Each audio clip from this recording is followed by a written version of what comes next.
Imaginez que l'on vous enferme dans une boîte de conserve où la température atteint 40 degrés et où chaque tir vous empoisonne au monoxyde de carbone. Vous n'avez pas de mitrailleuse pour repousser l'infanterie. Votre blindage est du carton-pâte, transperçable à 1,5 km. Et votre mission est d'affronter en duel les meilleurs chars de la Wehrmacht. Ce n'est pas un film d'horreur, c'est la réalité des équipages de Su-85. Une machine née de la panique et du désespoir en 60 jours, une machine qui aurait dû périr dès son premier combat, mais qui a forcé Berlin à capituler. Quels vices honteux les concepteurs ont-ils dissimulés? Pourquoi ce canon automoteur tuait-il ses propres soldats aussi souvent que l'ennemi? Et comment le vilain petit canard est-il devenu le pire cauchemar des tigres? Nous allons maintenant démonter ce phénomène pièce par pièce. C'est l'histoire du Su-85, un tueur créé en enfer. 880 mètres par seconde. C'est la vitesse d'un obus perforant tiré par un canon allemand. La mort va plus vite que le son. L'équipage du char soviétique T-34 se transforme d'abord en matière organique brûlante.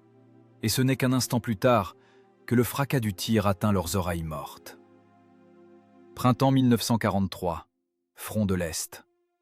La steppe près de Koursk est encore verte, mais l'air sent déjà le brûler et le métal surchauffé. Dans les viseurs des tireurs soviétiques, c'est le vide. L'ennemi est invisible. Mais il est là. Les chars lourds allemands Tigre se tiennent à une distance de 2000 mètres. Ils ressemblent à des boîtes à chaussures grises sur l'horizon. Invulnérables, froids, calculateurs. Pour le tankiste soviétique, ce printemps est devenu la saison de l'impuissance. À l'intérieur de la tourelle du T-34 règne une odeur de gaz de poudre et de chaussettes russes sales. Le tireur tourne la manivelle, essayant de capturer une silhouette dans son réticule. Ses mains glissent de sueur. La distance est d'1,5 km. Le canon standard de calibre 76 mm est inutile à cette portée. Son obus, même s'il touche, ricochera simplement sur le blindage frontal de 100 mm de la bête allemande, comme un poids sur un mur. « Perforant !» râle le chef de char dans son laryngophone. La liaison grésille, étouffée par le brouillage allemand. Le chargeur engage une munition monobloc dans la culasse. Le bruit de la culasse qui se referme sonne comme un verdict. Tire. Le char tressaille de tout son corps. Le système de recul encaisse le choc. L'équipage attend. 1 seconde. 2. 3.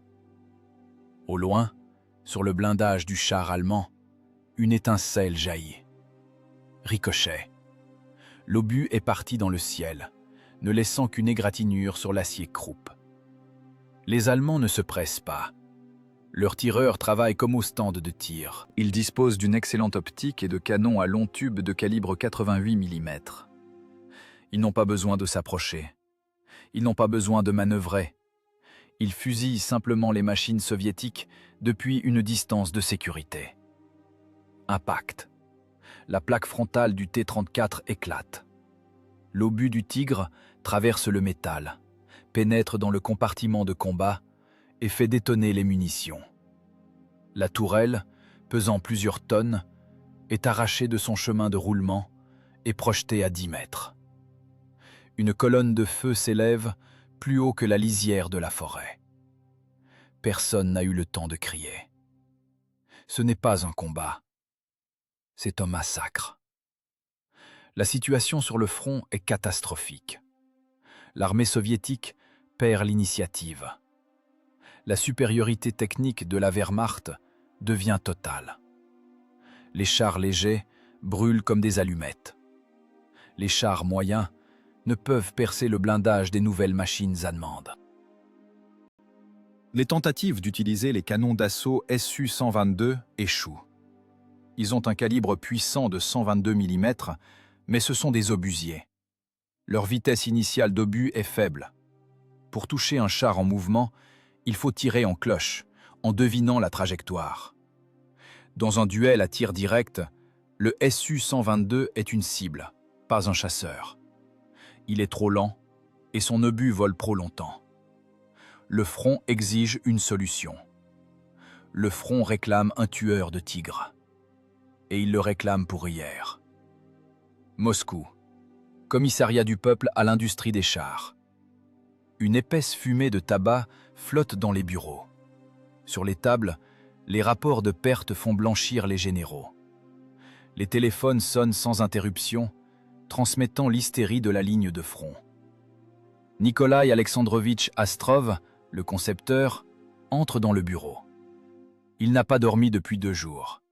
Ses yeux sont rouges, son visage gris comme le papier de ses plans.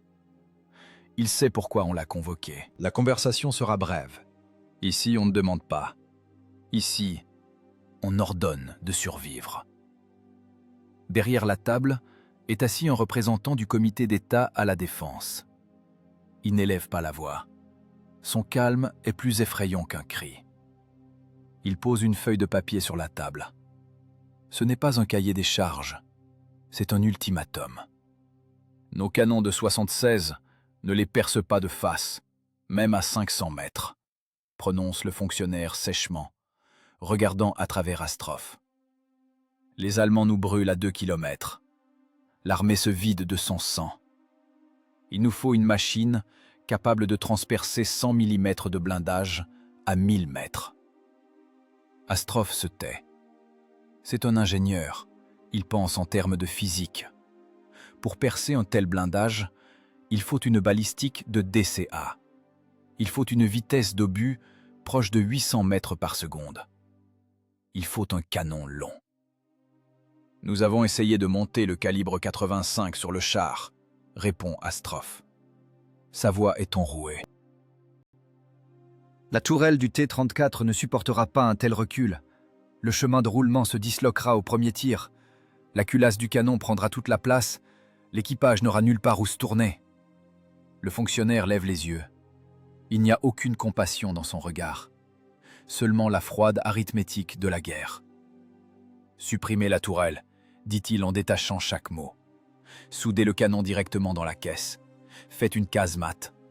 Nous n'avons pas besoin d'un char de rupture. Nous avons besoin d'un chasseur de chars. Une installation d'artillerie automotrice. C'est un compromis, objecte le concepteur. Sans tourelle rotative, la machine est vulnérable sur les flancs. Si une chenille est détruite, elle deviendra impuissante. C'est un ordre, camarade Astrov. Le fonctionnaire se lève et s'approche de la carte sur laquelle des flèches rouges butent contre les lignes noires de la défense allemande. Délai, 60 jours. Astrov se fige. 60 jours pour créer une nouvelle machine à partir de zéro? C'est de la folie. Habituellement, un tel cycle prend 1 an. Il faut recalculer le centre de gravité, renforcer la suspension, concevoir un nouveau masque de canon, mettre en place la ligne d'assemblage. C'est impossible, dit doucement le concepteur. Dans 70 jours commence la campagne d'été, l'interrompt durement le fonctionnaire. Si d'ici là nous n'avons pas d'argument contre le tigre, ils nous écraseront. Vous n'avez pas le choix. Soit vous donnez une machine au front, soit le tribunal considérera le retard comme du sabotage. Le silence tombe dans le bureau. On entend seulement le tic-tac de l'horloge murale. Chaque seconde est une vie sur la ligne de front. Astrov comprend. Ce n'est pas une menace de peloton d'exécution. C'est la responsabilité envers des milliers d'équipages qui brûlent en ce moment dans leurs boîtes, maudissant leur blindage faible et leurs canons impuissants.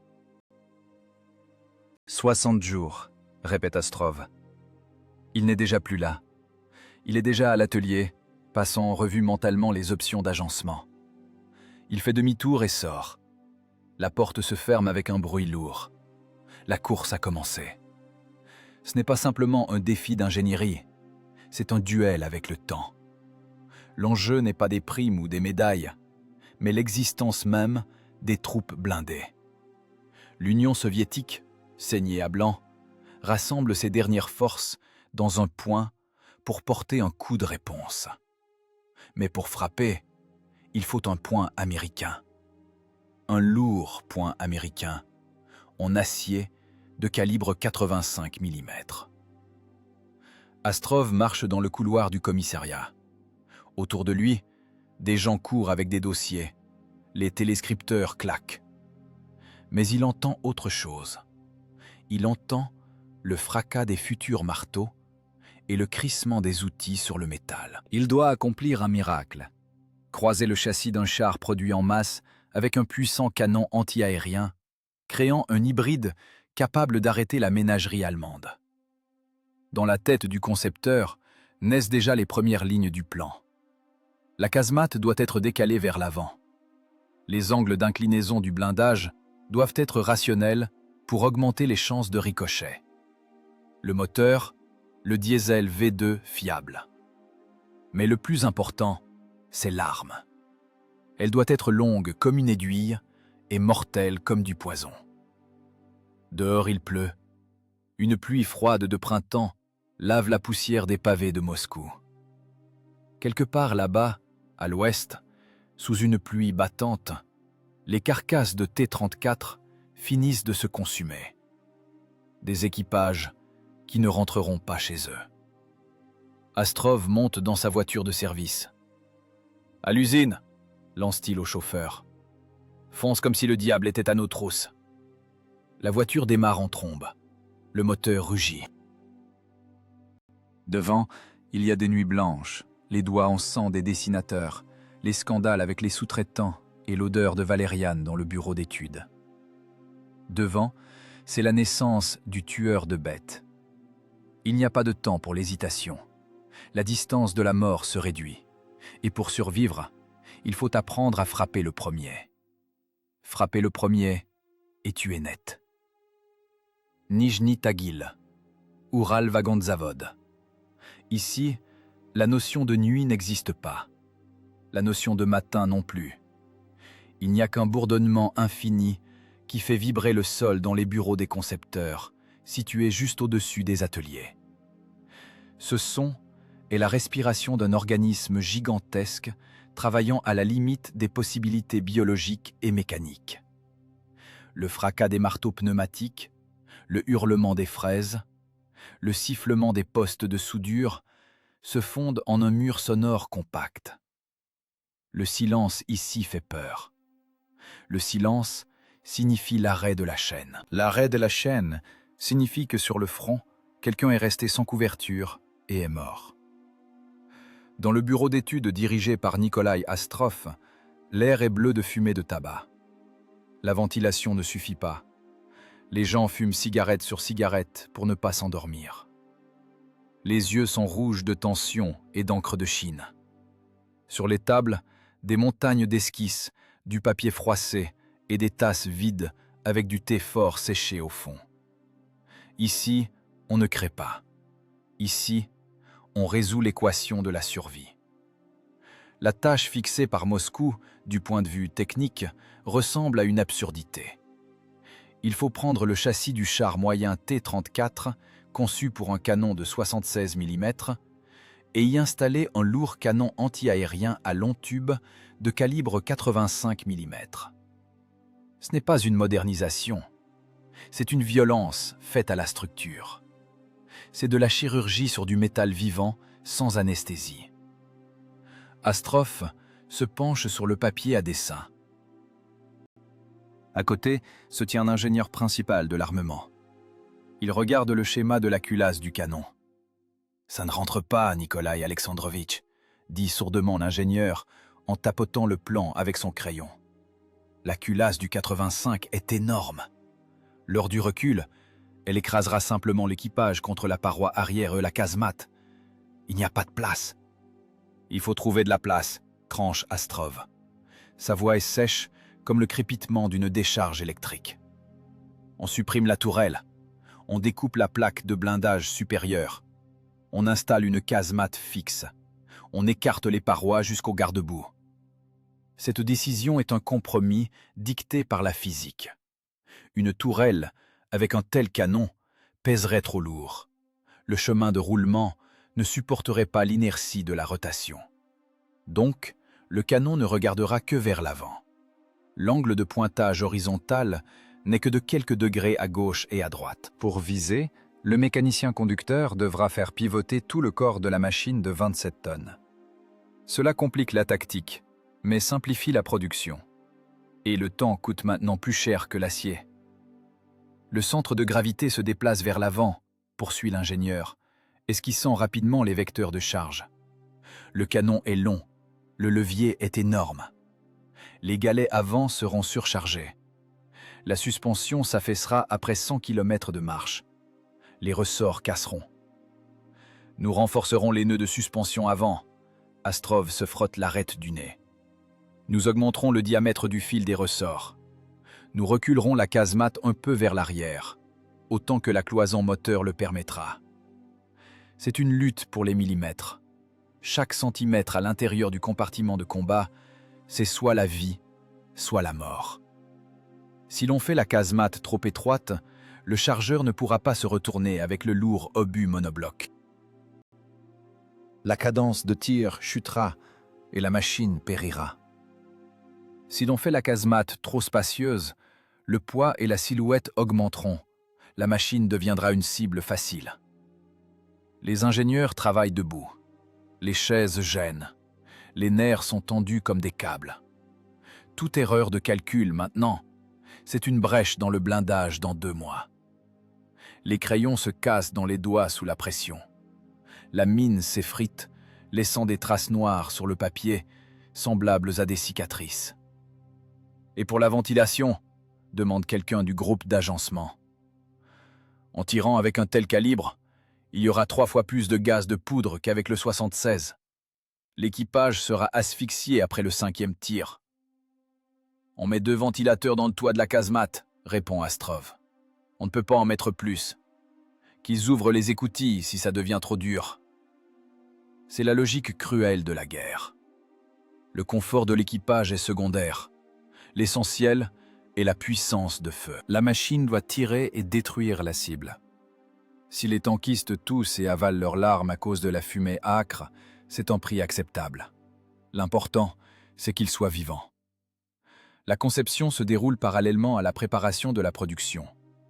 Les dessins ne sont pas encore secs, qu'on les transmet déjà aux technologues dans l'atelier. Là-bas, en bas, on coupe déjà les plaques de blindage. Les étincelles des chalumeaux tombent en pluie sur le sol en béton. L'odeur de métal brûlé pénètre même derrière les portes fermées du bureau. C'est l'odeur de la hâte.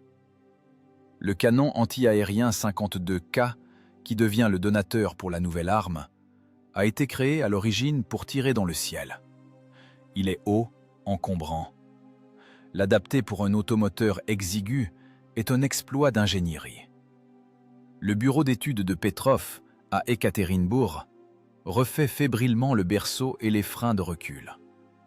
Le nouveau canon reçoit l'indice D5S. La lettre S signifie automoteur. Mais en substance, c'est toujours le même canon anti-aérien qu'on a forcé à ramper sur terre et à tuer des chars. Dans l'atelier commence l'assemblage de la première coque expérimentale. Les soudeurs travaillent en 3/8. La soudure doit être parfaite. Si le blindage craque à l'impact d'un obus, le soudeur peut passer en cour martiale. La responsabilité pèse plus lourd qu'une plaque de blindage. Astrov descend à l'atelier. Il marche le long de la chaîne, enjambant câbles et tuyaux. Il voit les visages des ouvriers, des femmes, des adolescents, des vieillards. Les hommes sont au front. Ces gens remuent de lourdes pièces, dorment ici même, sur des caisses à outils, couverts de vestes matelassées huileuses. Ils ne connaissent pas la balistique, ils n'ont pas vu les tigres, mais ils ressentent la peur des concepteurs. Ils comprennent. Si cette machine ne sort pas des portes de l'usine à temps, leur labeur sera vain. Sur le marbre se dresse le squelette du futur Su-85. Pour l'instant, c'est juste un amas grossier de métal. Une casemate anguleuse est soudée à la coque d'un T-34. Cela semble laid, disproportionné. comme un bossu. Mais dans cette laideur, il y a une menace cachée. Une silhouette basse.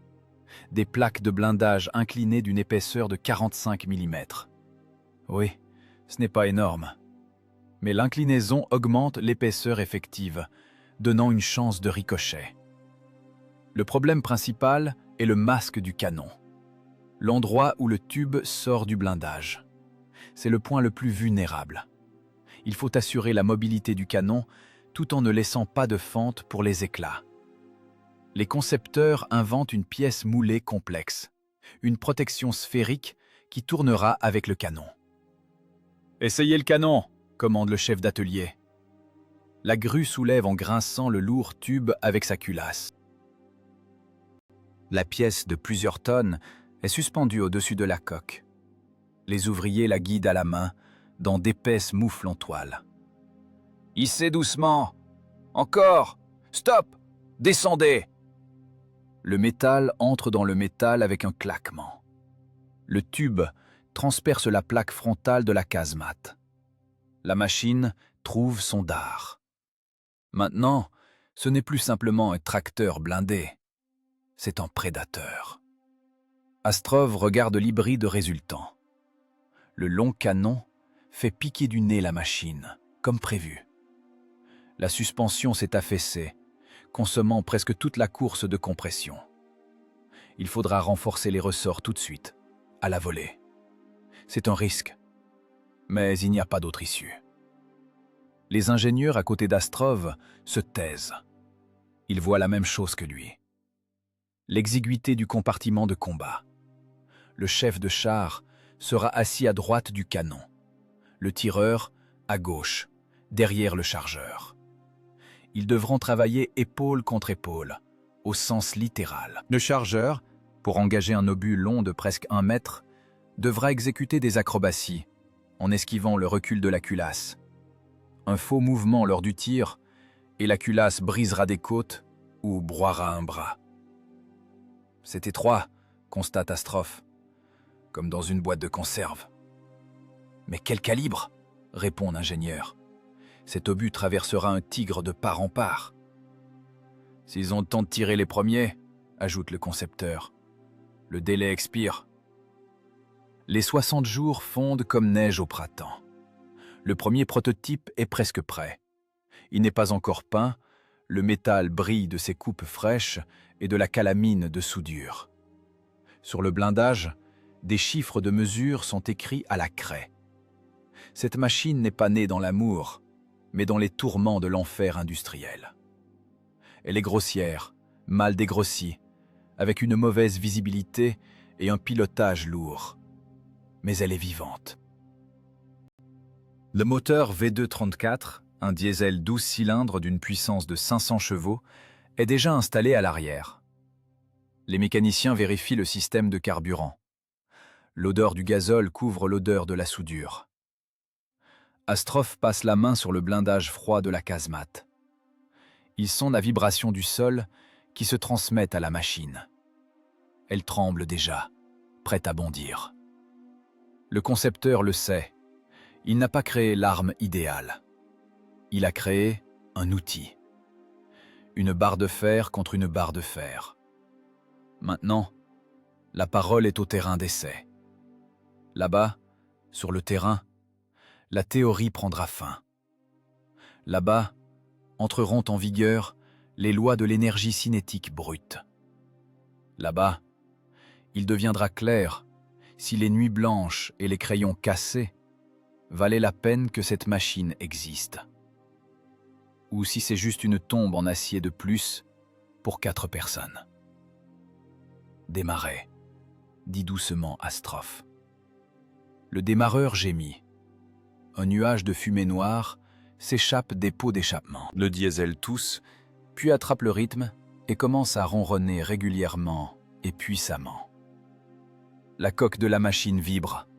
Les patins des chenilles cliquettent, rattrapant le jeu. Le tueur de bêtes a pris sa première aspiration. Devant, ce sont les épreuves du feu. Devant, c'est la preuve du droit à la vie. Devant, c'est la guerre, qui ne pardonne pas les erreurs dans les dessins. Polygone d'artillerie de Gorokovets, juin 1943. La chaleur est telle que l'air tremble au-dessus du sol, déformant la perspective. Dans cette brume, les cibles semblent fantomatiques, mais elles sont bien matérielles. Ce ne sont pas des panneaux de contreplaqué, ce sont des plaques de blindage de haute dureté, prélevées sur du matériel allemand capturé ou coulées selon leur composition chimique. Épaisseur, 100 mm. C'est le front d'un tigre. L'étalon de l'invulnérabilité allemande, sur lequel se sont brisés des centaines d'obus soviétiques et des milliers de destins humains. Distance, exactement 1000 mètres. 1 kilomètre de vide séparant la vie de la mort. On amène sur le pas de tir une plateforme avec le canon. Ce n'est pas un char, c'est pour l'instant seulement un système d'artillerie sur affût. Indice D5S85. La lettre S signifie automoteur. Les concepteurs regardent leur création avec une fierté anxieuse. Le canon de plus de 4 mètres de long semble disproportionnément énorme. Ce n'est plus un petit canon, comme on appelait les 45. C'est un outil pour le démontage grossier et violent des blindés allemands. Vassili Gavrilovitch Grabin, l'homme dont le nom est devenu synonyme d'artillerie soviétique, est présent ici aussi. Bien que ce système spécifique ait été mis au point par le bureau de l'usine numéro 9, sur le terrain d'essai, il n'y a pas de division entre les nôtres et les autres. Il y a un problème, le blindage de l'ennemi, et une solution, l'énergie cinétique. « Canon prêt au combat !» rapporte le chef de pièce. Les membres de la commission d'État se tiennent à l'écart, protégeant leurs yeux du soleil avec leurs mains. Parmi eux, des ingénieurs militaires, des représentants du commissariat, des généraux. Ils ont des chronomètres et des carnets à la main. Pas d'émotion sur les visages. Seulement une attente fatiguée. Ils n'ont pas besoin de promesses. Ils ont besoin d'un trou dans le métal. Feu! L'ordre sonne sec, comme le déclic d'une culasse. La terre tressaille. Ce n'est pas une métaphore. L'onde de choc frappe les jambes. La poussière s'élève en colonne, cachant instantanément les servants. Le son du tir du calibre 85 n'est pas un claquement. C'est un coup sec et dense sur les tympans qui provoque un silence cotonneux dans la tête pendant une seconde. Le frein de bouche au bout du canon fend les gaz de poudre, amortissant l'énergie monstrueuse du recul, mais l'affût saute tout de même, enfonçant ses bêches dans le sol. L'obus pesant 9 kg et 200 g quitte le canal du canon à une vitesse de 792 mètres par seconde. La physique du processus est simple et effrayante. Un bloc d'acier trempé vole vers la cible, tournant sur son axe. À ce moment, il porte en lui l'énergie d'une locomotive lancée à pleine vitesse, comprimée en un point de 8 cm et demi de diamètre. Une seconde et quelques dixièmes de vol. Le tintement de l'impact s'entend même depuis le pas de tir. C'est le son avec lequel se brise la volonté adverse. La commission monte dans les jeeps et roule vers le champ de cible. La poussière n'est pas encore retombée que les ingénieurs courent déjà vers la plaque, se brûlant les doigts sur le métal chauffé par le soleil et l'impact. Le résultat est stupéfiant. Au centre de la plaque de 100 mm B, un trou net, au bord déchiqueté. Pénétration traversante. L'obus n'a pas simplement traversé, il a arraché un morceau de blindage et l'a emporté avec lui à l'intérieur. Si un équipage avait été assis derrière cette plaque, il aurait été haché par les éclats de sa propre protection. Les entrailles du char se seraient transformées en une bouillie d'éclaboussures métalliques incandescentes. « Travail propre », prononce l'un des militaires en passant le doigt sur le bord de la brèche. Les bords sont tranchants comme un rasoir. À 1 kilomètre, le tigre ne comprendra même pas qui l'a tué. Mais il n'y a pas de joie. Il y a un calcul sobre. Le président de la commission fronce les sourcils. Il regarde la cible voisine. Là se dresse une plaque de blindage inclinée à 55 degrés. C'est une imitation de la pièce frontale du nouveau char allemand Panther. Les Allemands n'attendent pas non plus. Ils ont appris à incliner le blindage pour faire ricocher les obus. « Et le Panther, ça le prendra ?» demande le président sans se retourner. La question reste en suspens. Les ingénieurs échangent des regards. « De face, c'est peu probable », répond honnêtement le représentant du bureau d'études. « Il y aura ricochet. L'angle d'impact est trop aigu. L'obus glissera. »« Donc frappé de flanc ?» précise le général. « Ou dans le masque du canon. Ou sous la tourelle. C'est un travail de tireur d'élite, camarade général. Ce canon ne tiendra pas une attaque frontale contre un panthère. Il faut réduire la distance à 500 mètres. C'est une condamnation pour la tactique. Cela signifie que les équipages des automoteurs devront à nouveau prendre des risques, se rapprocher à nouveau, exposer à nouveau leurs 45 mm de blindage au cou pour trouver un point faible chez l'ennemi. Mais il n'y a pas le choix. Il n'existe pas de meilleur canon en série actuellement. Le canon de 100 mm est encore sur les plans. Le 122 mm est trop lourd et à chargement séparé, ce qui tue la cadence de tir. 85 mm, c'est la limite de ce qu'on peut fourrer dans la casemate d'un T-34 tout de suite. « Nous acceptons », résume le président. « Pas le temps pour les modifications. Lancez la série. Les premières machines doivent être au front pour août. » Le terrain d'essai s'anime à nouveau. Les servants préparent le canon pour le tir suivant. Maintenant, on vérifie la précision. Obus après obus partent vers la cible. La culasse chauffe tellement qu'elle dégage une chaleur de poêle. La peinture sur le canon commence à faire des bulles et à s'écailler. L'odeur de poudre brûlée imprègne les vêtements, les cheveux, la peau. C'est l'odeur des combats à venir. Ici, sur le terrain d'essai, ne naît pas simplement un canon. Il naît un argument. Un argument de fer, lourd, de l'Union soviétique dans le débat avec la ménagerie allemande. Les concepteurs retournent aux voitures. Leurs mains tremblent. Pas de peur, mais du contre-coup après la tension sauvage des dernières semaines. Ils ont réussi. Ils ont fait entrer la puissance d'une DCA dans le volume étroit d'un automoteur. Maintenant, c'est à la production de jouer. Et à l'usine, on réorganise déjà l'outillage.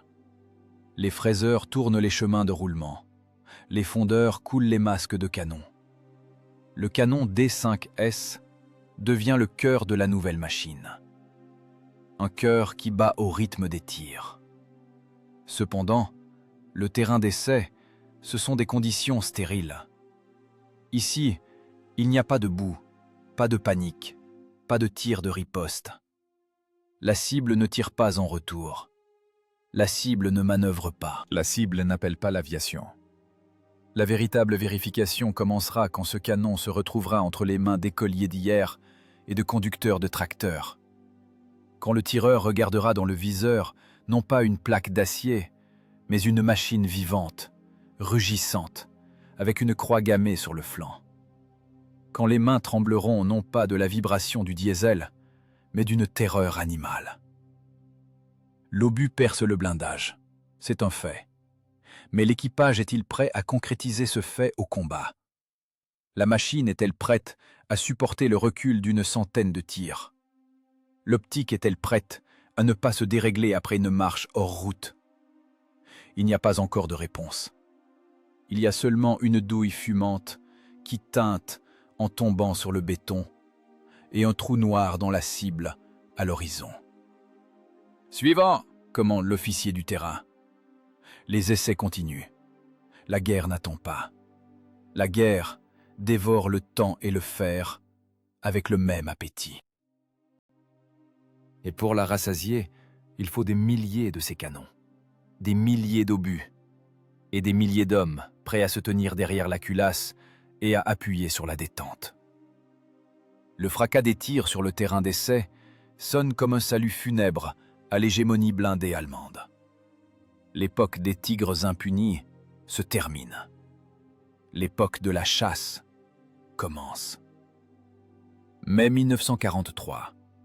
Les portes de l'atelier d'assemblage d'Uralvagonzavod s'écartent dans un grincement. Une lumière solaire éclatante s'engouffre dans l'ouverture, faisant plisser les yeux des hommes en bleu de travail huileux. De la pénombre, enveloppée dans une fumée d'échappement bleuâtre, rampe la première machine de série. Elle a l'air étrange. Elle n'a pas de tourelle de char habituelle. À la place, une casemate onduleuse, trapue, comme aplatie par une presse géante contre la coque. De la plaque frontale pointe voracement le long tube du canon, qui semble disproportionnément énorme pour ce châssis. Le canon dépasse loin vers l'avant, brisant l'harmonie habituelle du T-34. Ce n'est plus un char. C'est l'installation d'artillerie automotrice Su-85. La machine s'arrête dans la cour. Le diesel V2 tourne au ralenti, et ce son, un grognement rythmé et grave, se répercute en vibration dans les semelles des bottes de la commission de réception. Les militaires font le tour de l'automoteur. Ils ne cherchent pas l'esthétique. Ils cherchent la fonctionnalité. Et ce qu'ils voient suscite des sentiments mitigés. Ce n'est pas l'arme idéale. C'est un compromis brutal entre puissance de feu, mobilité et protection. L'ingénieur en chef de l'usine tape de la paume sur la plaque frontale inclinée de la casemate. 45 mm, constate-t-il sèchement. Le chiffre sonne comme un verdict. 45 mm de blindage, c'est le standard pour l'année 41. Mais nous sommes en 43. Les canons allemands de 88 mm des Tigres et les canons longs de 75 mm des Panthères transpercent cette épaisseur à 1,5 km sans même remarquer l'inclinaison. Pour les obus ennemis, le front du Su-85, c'est du carton. La cotte de maille est un peu faible, remarque sombrement l'un des tankistes essayeurs. Si l'Allemand touche, aucune chance. Votre protection, c'est la distance et le premier tir, part durement le représentant du bureau d'études. Vous avez un canon qui frappe à 1 km. Vous devez voir l'ennemi avant, tirer avant, et changer de position avant qu'il ne tourne sa tourelle. C'est une nouvelle philosophie de combat. Le Su-85 n'est pas un char de rupture. Il ne doit pas se lancer dans une attaque frontale, ne doit pas écraser les tranchées, ne doit pas s'exposer au feu de l'artillerie anti-char. C'est un canon de verre, un outil pour les embuscades, un chasseur qui peut lui-même devenir une proie en une fraction de seconde. La commission grimpe à l'intérieur. Les écoutilles sont étroites. À l'intérieur du compartiment de combat, c'est serré. La culasse du canon D5S occupe presque la moitié du volume de la casemate. À gauche est assis le tireur, à droite, le chef de char, derrière le chargeur. Le mécanicien conducteur est resté à sa place dans la coque. Mais maintenant, le canon massif le surplombe. En cas d'incendie, il lui sera plus difficile que tous de sortir. « Et la mitrailleuse de caisse, elle est où ?» demande un officier en inspectant la plaque frontale lisse. « Pas de mitrailleuse », répond le concepteur. L'embrasure aurait affaibli la pièce frontale. Il n'y a pas de place pour le tireur radio non plus. Cela signifie qu'en combat rapproché contre l'infanterie, l'automoteur est sans défense. Si des grenadiers allemands s'approchent avec des grenades ou des mines magnétiques, l'équipage devra riposter avec ses armes personnelles par les orifices de tir pour pistolets mitrailleurs. C'est encore un point négatif dans la colonne « Survie ». L'automoteur exige une couverture. Ce n'est pas un loup solitaire, c'est une partie de la meute, qui a besoin des yeux et des oreilles de l'infanterie. L'essayeur de l'usine prend la place du mécanicien conducteur. Les leviers sont durs. La visibilité par les fentes de vision est abominable. Le long canon, pointant vers l'avant sur plus de 2 mètres, pique du nez au freinage. En mouvement sur terrain accidenté, Il faut être un virtuose pour ne pas planter le canon dans la terre sur une bosse. Si le canon se bouche avec de la terre, le premier tir le déchirera comme un tube de papier, tuant l'équipage. « Gaz !» commande le chef d'équipe. La machine démarre en trombe. 27 tonnes de métal accélèrent avec une vivacité surprenante. Le moteur de 500 chevaux tire correctement. Le châssis du T-34, débarrassé de la lourde tourelle rotative, se sent plus léger malgré le canon massif. Vitesse, 55 km/h sur route. C'est un atout. Le Su-85 peut changer rapidement de position, roulant d'un abri à l'autre. Frapper, replier. Frapper, changer de flanc. Mais à l'intérieur de la casemate, l'enfer commence tout de suite. Ventilation. 2 petits ventilateurs dans le toit bourdonnent. Mais leur puissance ne suffit pas, même maintenant, en marche. « Et quand on commencera à tirer ?» crie le chargeur, essayant de couvrir le rugissement du moteur. Les gaz de poudre du calibre 85 sont épais, âcres. Le monoxyde de carbone est plus lourd que l'air. Il s'accumule en bas. « Ouvrez les écoutilles après le tir », conseillent les ingénieurs. Un conseil qui peut coûter la vie sous un tir de mortier. Mais il n'y a pas d'autre issue. Soit s'asphyxier et perdre conscience en plein combat, soit risquer de recevoir un éclat par l'écoutille ouverte. L'équipage devra choisir entre une mort lente par empoisonnement et une mort instantanée par l'acier. La machine fait un tour de la cour de l'usine. Les chenilles font jaillir des étincelles sur les pavés. La suspension grince, acceptant la charge du centre de gravité déplacé vers l'avant. Les galets avant s'affaissent plus que les arrières. Le piqué du nez est le traumatisme de naissance de cette conception. La ressource des ressorts avant s'épuisera plus vite que le carburant dans les réservoirs. Malgré tous les défauts, sur les visages des présents se lit une sombre satisfaction. C'est une machine à tuer. Laide, exiguë, dangereuse pour son équipage, mais mortelle pour l'ennemi. Elle n'est pas créée pour les parades. Elle est créée pour le sale boulot. Nous acceptons le lot, conclut le président de la commission. Chargez sur les plateformes. La chaîne fonctionne déjà. Dans les ateliers se dressent des dizaines de coques à différents stades d'assemblage. Les étincelles de soudure, comme des feux de Bengale, éclairent la naissance de la horde d'acier. Chaque machine est une copie de la précédente. Standardisation, simplification, vitesse de production. Le Su-85 est la réponse de l'industrie soviétique au saut qualitatif de la Wehrmacht.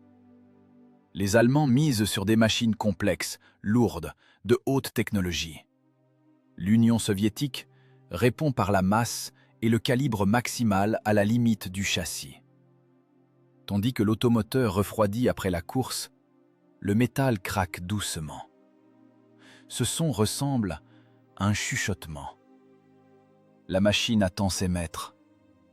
Elle est une coquille vide, un mécanisme. Elle a besoin de mains qui tireront les leviers. Elle a besoin d'yeux qui regarderont dans le viseur. Elle a besoin d'une volonté qui la forcera à tuer.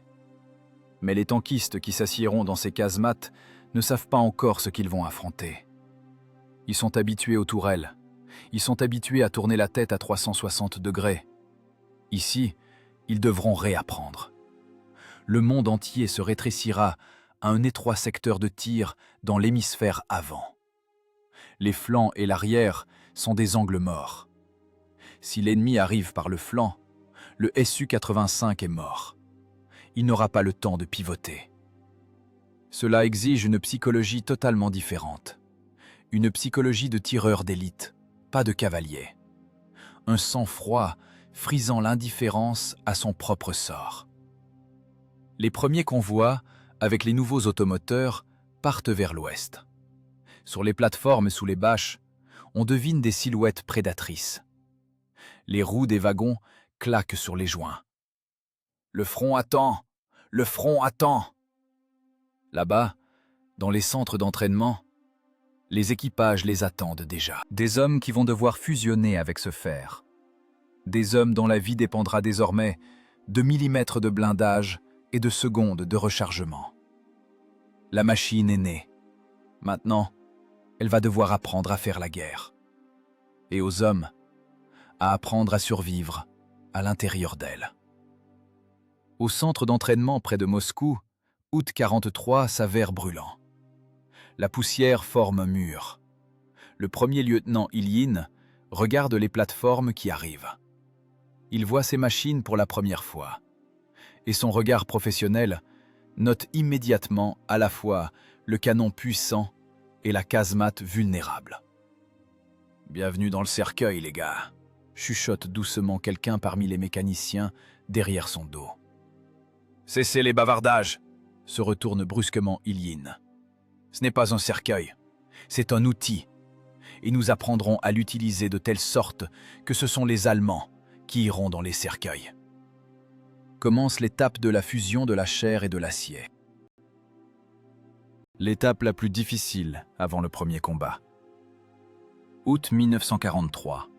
Terrain d'entraînement près de Kubinka. L'air dans le compartiment de combat est dense comme du coton. La température à l'intérieur de la boîte en acier a dépassé 40 degrés. Les ventilateurs brassent une poussière brûlante, mélangée à une odeur de graisse et de sueur humaine. Le premier lieutenant Ilyin est assis à la place du chef de char, à droite de la culasse du canon. Sa vareuse est trempée. Des taches sombres de sueur se sont étalées sous les aisselles et dans le dos. Il regarde la nuque du mécanicien conducteur. « Plus à gauche !» crie Ilyin dans le laryngophone. « Gromov, bordel, plus à gauche ! Tu transportes pas du bois, tu pointes un canon !» Devant, à la place du mécanicien conducteur, le sergent Gromov s'agrippe au levier des embrayages latéraux. Ses mains tremblent de tension. C'est la particularité la plus effrayante du Su-85. Il n'y a pas de tourelle rotative. L'angle de pointage horizontal du canon n'est que de 10 degrés de chaque côté. Pour attraper une cible qui s'est décalée un peu plus loin, il faut faire pivoter tout le monstre de 27 tonnes avec les chenilles. Gromov tire le levier gauche vers lui. L'embrayage accroche brusquement. L'automoteur pivote par à-coups. « Trop loin !» hurle le tireur Medvedev, le front collé à l'appui-tête du viseur. « La cible est partie à droite. Reviens, doucement !» Ce n'est pas de la conduite. C'est un travail d'orfèvre à la masse. Gromov doit sentir la machine avec son dos, comprendre de combien de degrés la coque tournera au moindre mouvement du levier. S'il se trompe au combat, le tireur ne verra tout simplement pas le tigre dans l'optique. Et pendant qu'ils frotteront leurs chenilles dans la boue, l'Allemand tirera le premier. « Stop !» commande Ilyin. « Tire !» Claquement de la culasse. Le chargeur Kryukov, un gars trapu aux épaules larges, se tient derrière la culasse. Dans ses mains, une maquette d'obus d'entraînement. Poids, 16 kg. Longueur de la munition, presque 1 mètre. Dans la casemate exiguë, où chaque mouvement est limité par la culasse et le râtelier, cela se transforme en acrobatie. Kryukov doit se retourner, saisir l'obus du râtelier sur le flanc gauche, ne pas heurter le tireur, s'inscrire dans le gabarit de la protection du canon et engager l'obus dans le tube. Et tout cela en 5 ou 6 secondes. Il pousse l'obus. Le métal glisse sur le plateau. Le coin de culasse se ferme avec un clic sec, isolant la partie arrière du canon. « Prêt !» râle Kryukov en reculant vers la paroi arrière de la casemate. C'est un réflexe qu'il faut incruster dans le subconscient. Lors du tir, le canon recule de plus de 30 cm. La protection protège l'équipage, mais si le chargeur tarde ou sort le coude du cadre, l'os sera broyé instantanément. C'est une guillotine travaillant dans le plan horizontal. « Feu !» double Medvedev en appuyant sur la détente. Le percuteur frappe l'amorce. L'obus imaginaire part vers la cible. « Recule !» crie Ilyin. « Changement de position !» Gromov enclenche la marche arrière. Le diesel rugit, rejetant des nuages de fumée bleue. La machine recule vers l'abri. C'est le seul moyen de survivre. Le Su-85 est un prédateur qui frappe depuis une embuscade et disparaît aussitôt. Rester sur place après le tir, c'est du suicide. Le blindage de 45 mm ne pardonnera pas le coup de riposte. L'équipage répète cette manœuvre pour la 100e fois de la journée. Sortie sur position, arrêt court, tir, repli. Les mains de Gromov sont couvertes de callosité. La peau des paumes est usée jusqu'à la chair, malgré les moufles en toile. Les leviers sont durs, sans assistance hydraulique. Pour faire tourner l'automoteur, il faut appliquer une force de 20 à 30 kg. En une journée d'entraînement, le mécanicien remue des tonnes de charge avec ses propres muscles. À la pause, il s'extrait des écoutilles comme des poissons assommés. Les jambes flageolent, les oreilles bourdonnent. Ilyin allume une cigarette, regardant ses hommes. Ils sont différents. Gromov est un ancien tractoriste, taciturne, sombre. Il sent le moteur, mais manque de vivacité. Medvedev est un étudiant d'hier, un mathématicien. Il calcule vite l'avance, mais se perd quand Ilyin commence à hurler. Krioukov est un forgeron de village, fort comme un taureau, mais maladroit dans l'espace restreint. « C'est lent !» dit Ilyin, en soufflant la fumée vers le ciel étouffant. « Vous êtes des Maccabées. Les Allemands mettent 4 secondes à recharger. Krioukov, tu en mets 8. En 4 secondes, on nous brûlera 2 fois. »« C'était 3, camarade premier lieutenant, » marmonne Krioukov, en massant son épaule engourdie. L'obus est long, il accroche la culasse. Le stockage est malcommode. Le temps de l'arracher. « Et tu ne l'arraches pas, tu danses, » répond méchamment Ilyin. « Le râtelier, c'est ta partenaire. Une bonne femme en fer, méchante et lourde. Apprends-la par cœur pour la prendre les yeux fermés. » Ilyin n'est pas cruel. Il est pragmatique. Il sait que la pitié maintenant, c'est la mort plus tard. Il voit les mains des gars trembler, leur vision s'assombrir à cause du monoxyde. La ventilation dans le Su-85 est une fiction. Lors d'un tir intensif, les gaz de poudre s'accumulent en bas, près du sol. Le chargeur respire ce poison en premier. Ensuite, ça couvre le tireur. Maux de tête, nausées, réaction ralentie. « Debout !» commande Ilyin. « À la machine ! Exercice incendie !» Un gémissement parcourt les rangs, mais l'équipage se lève. « Incendie dans le compartiment de combat !» Les hommes se ruent vers les écoutilles. Mais sortir tous en même temps est impossible. L'écoutille du mécanicien est bloquée par le tube du canon s'il est baissé. Il doit passer par le compartiment de combat, par l'écoutille du chef. C'est la bousculade, c'est la panique. Gromov coince son pied derrière le dossier du siège du tireur. Medvedev le pousse dans le dos. Krioukov jure, essayant de se faufiler en premier. « Vous avez brûlé !» constate Ilyin en regardant le chronomètre.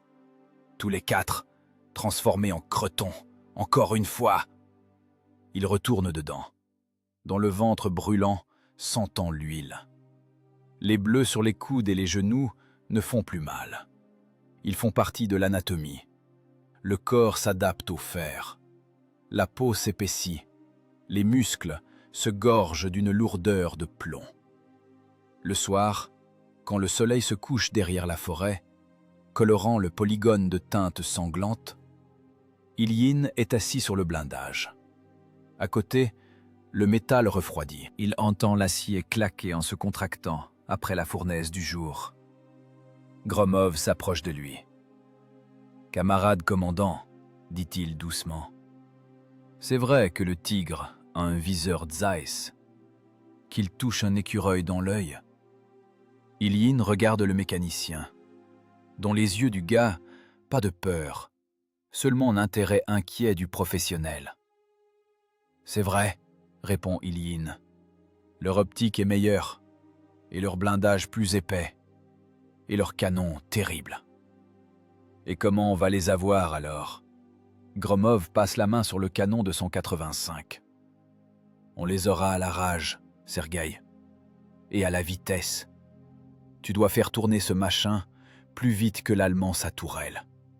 Tu es mes jambes, Medvedev, mes yeux, et moi, votre tête. Si un seul organe lâche, tout l'organisme est mort. Au loin, on entend le sifflet d'une locomotive. C'est le convoi. Le chargement est prévu pour demain matin. L'instruction est finie.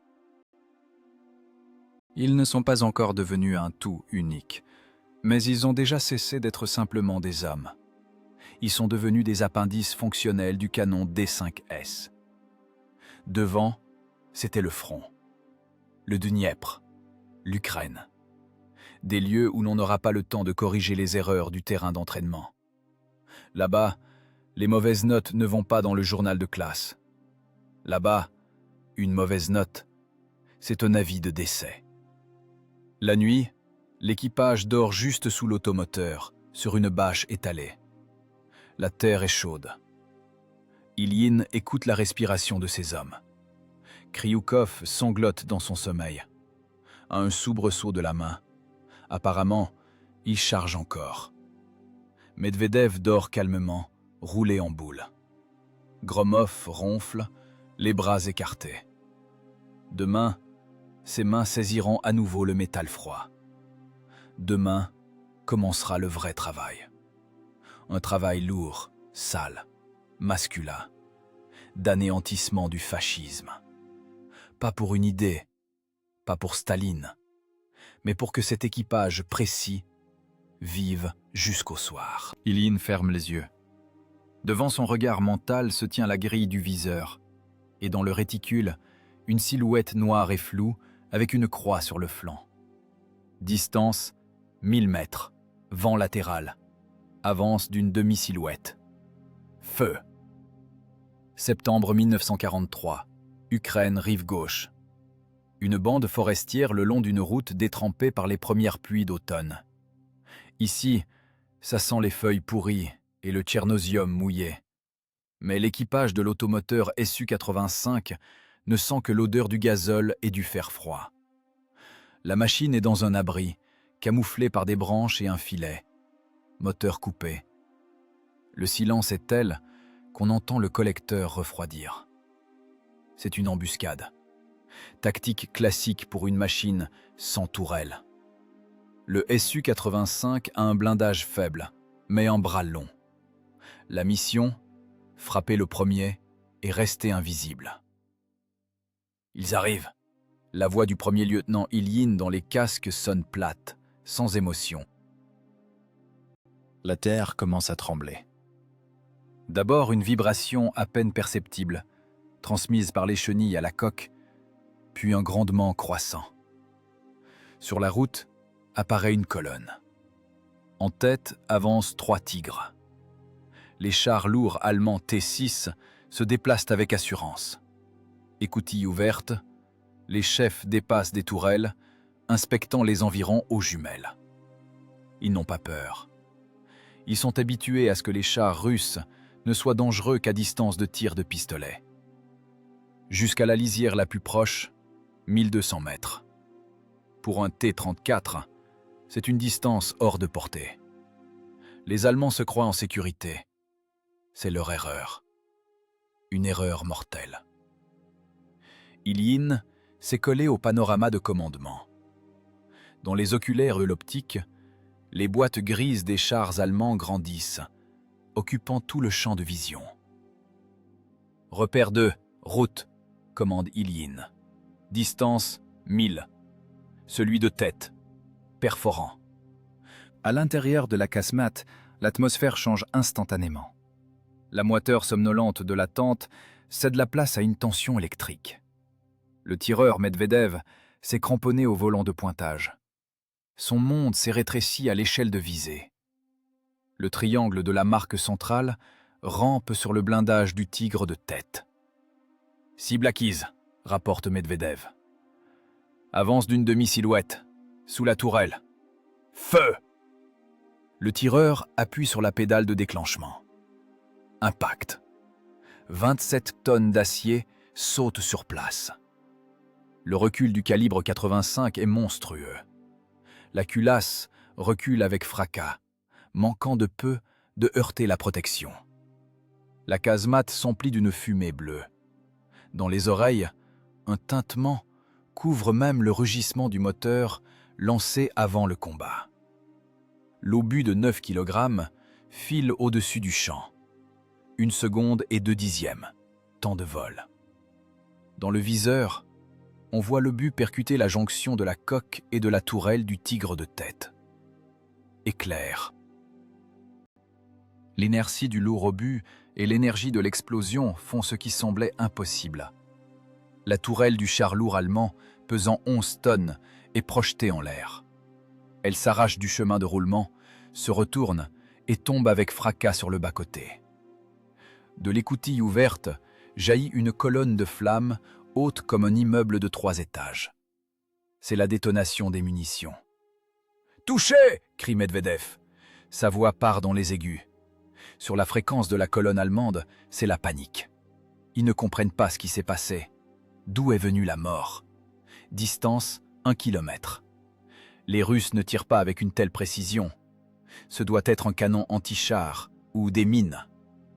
Les tigres de derrière commencent à freiner. Leurs tourelles tournent fébrilement, cherchant la menace. Mais ils ne regardent pas au bon endroit. Ils cherchent l'ennemi dans les buissons près de la route, pas dans la lisière lointaine. « Krioukov, charge !» hurle Ilyine, couvrant le bruit des ventilateurs. Le chargeur agit déjà. Il arrache du râtelier une nouvelle munition. L'obus est lourd, glissant de graisse. Krioukov pivote de tout son corps, utilisant l'inertie pour enfoncer le lingot d'1 mètre dans la culasse. Les muscles de son dos craquent sous l'effort. Clac, culasse fermée. « Prêt !»« Le deuxième sur celui de queue !» commande Ilyine. « Tape dans le flanc, il tourne !»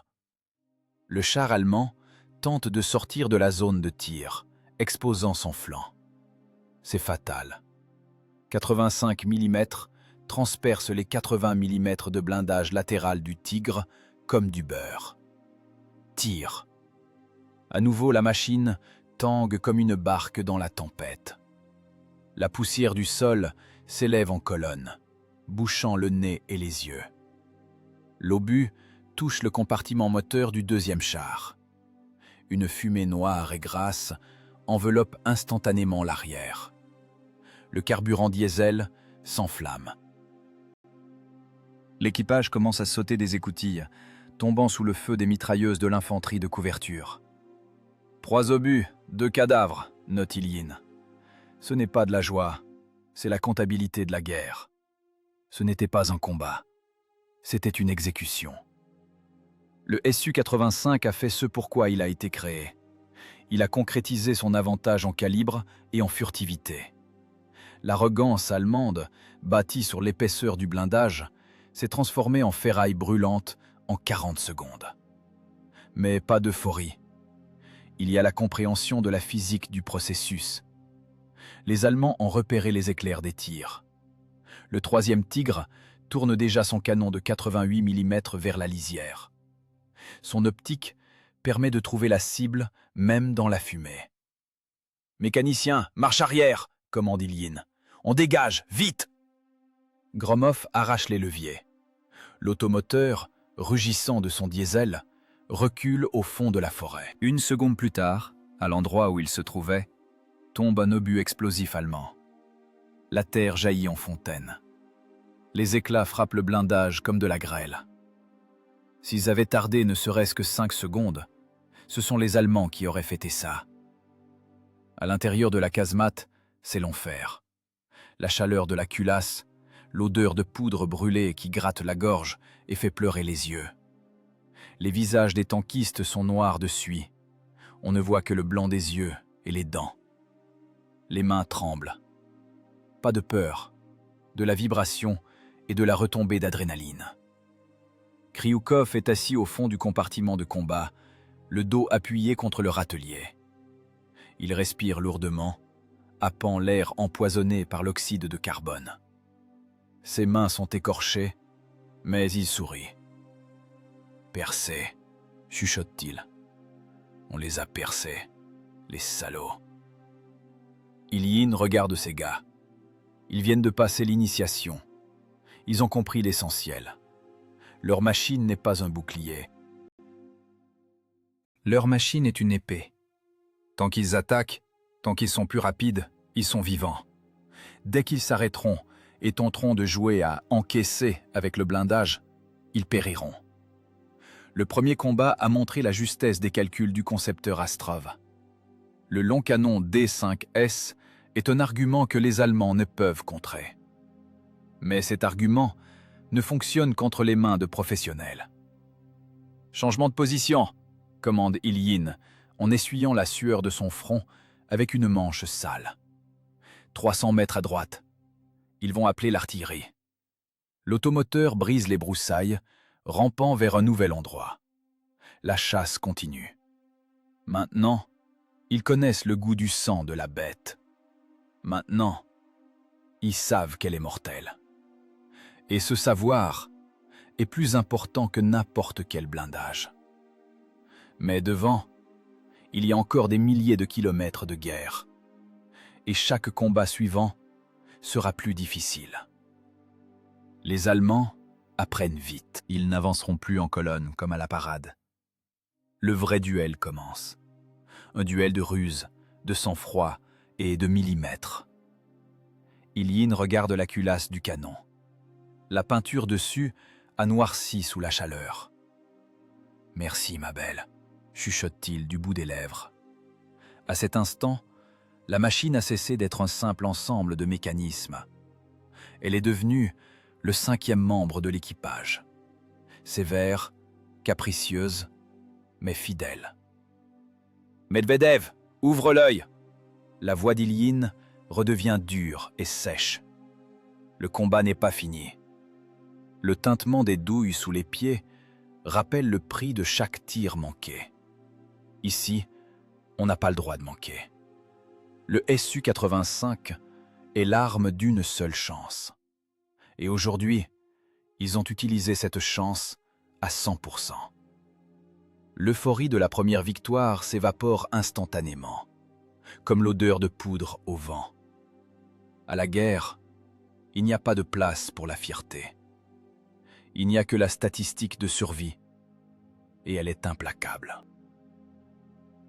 Le deuxième combat remet tout à sa place, rappelant aux équipages d'automoteurs une vérité cruelle. Ils ne sont pas dans un char. Ils sont dans un bunker mobile qui n'a pas droit au combat rapproché. Octobre 1943. La terre sous les chenilles s'est transformée en une boue grasse et collante. Les Allemands contre-attaquent. Ce n'est pas une reconnaissance offensive, c'est une frappe massive d'un point blindé. À l'horizon, des dizaines de traînées de fumée. Tigres et panthères avancent sur un large front, couvert par les agiles chars moyens T4. Ils savent que des chasseurs russes sont tapis dans la lisière, et ils n'exposent plus leurs flancs. Ils attaquent de face, imposant leurs règles du jeu. Règle numéro 1. La distance, c'est la vie. Le premier lieutenant Ilyin voit dans le périscope l'automoteur voisin, la machine du lieutenant Volkov, commettre une erreur fatale. L'équipage de Volkov, ivre du succès passé, laisse l'ennemi approcher trop près. Ils veulent frapper à coup sûr. Ils attendent que la silhouette du panthère remplisse tout le viseur. 400 mètres. C'est une distance de tir au pistolet pour des canons de char. Ilyin veut crier sur les ondes « Reculez !» Mais l'interdiction radio est absolue. Et il est trop tard. La physique a déjà prononcé sa sentence. Le tireur allemand tire le premier.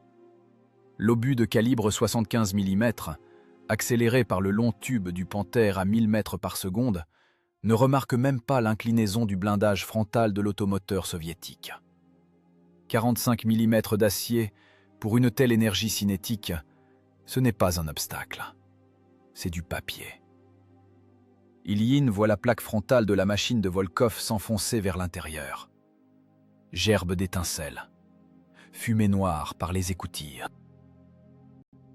Le bruit de l'impact arrive avec retard. Un son sec, crépitant, semblable à un coup de masse sur un tonneau vide. La machine a un soubresaut et se fige.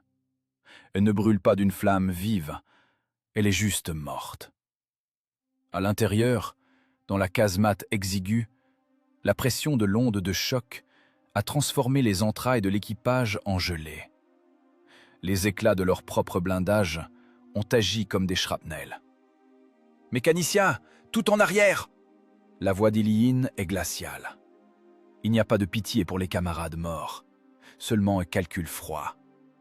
Les émotions maintenant sont un lest inutile. « Fumigène !» C'est la deuxième règle de survie. Si l'ennemi approche à 500 mètres, tu es un cadavre. Le Su-85 n'a pas de tourelle rotative. Pour transférer le feu d'une cible à l'autre, il faut tourner tout le corps. En combat rapproché, quand les cibles surgissent à gauche et à droite, c'est impossible. L'automoteur peu maniable devient une proie facile. Gromov, le mécanicien conducteur, ne voit pas le champ de bataille. Il ne voit que le secteur devant lui par l'étroite fente de l'épiscope. Mais il entend l'ordre. Il sent la peur du chef à travers la vibration de la voix dans les écouteurs. Gromov tire les leviers vers lui. Le moteur hurle à plein régime. Marche arrière. La machine tressaille et commence à reculer. Le chargeur Kryukov arrache la goupille du pot fumigène et le jette par l'écoutille. Un épais nuage blanc enveloppe instantanément l'avant de la machine. C'est la seule protection. Le blindage ne sauvera pas. Seule la visibilité peut sauver. Le repli est la manœuvre la plus difficile pour un automoteur. Le mécanicien conduit à l'aveugle. Il ne voit pas ce qu'il y a derrière, arbres, entonnoirs ou ravins. Ilyin, sorti par l'écoutille du chef sous le sifflement des éclats, dicte la trajectoire. Plus à gauche, encore à gauche. Il y a une souche. Tout droit. Gaz, Sergueï, gaz. 27 tonnes de fer reculent à une vitesse de 15 km/h. Cela semble un pas de tortue quand une avalanche de feu fonce sur vous. Les obus éclatent trop court, arrosant le blindage de terre et d'éclats. Le cliquetis du métal sur le métal sonne comme le bruit de la pluie sur un toit. Sauf que cette pluie tue. À l'intérieur de la casemate règne une odeur de peur. Ce n'est pas une métaphore. C'est une odeur aigre spécifique de sueur, mélangée à l'odeur de gazole brûlé et de cordite. Le tireur Medvedev est assis, agrippé au volant. Il est inutile. Tant que la machine recule, il ne peut pas tirer. Il est juste un passager dans une boîte en acier qui peut être transpercée de part en part à n'importe quelle seconde. Il regarde la soudure devant lui et comprend. Derrière cette soudure, c'est la mort. L'épaisseur de la tôle n'est que de 4,5 cm. Et ces centimètres le séparent maintenant de l'éternité. « Stop !» commande Ilyin. La machine s'arrête avec un fracas dans une cuvette. Ici, derrière la crête de la colline, le tir direct ne l'atteindra pas. Observation! L'équipage respire lourdement. Les cœurs battent si fort qu'on croirait entendre les coups de l'extérieur. Gromov s'essuie le visage. Ses mains tremblent, d'un tremblement fin et désagréable. Ce n'est pas de la lâcheté. C'est la réaction de l'organisme à la surcharge.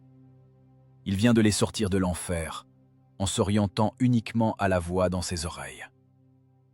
Ilyin regarde ces hommes. L'expression de leurs yeux a changé.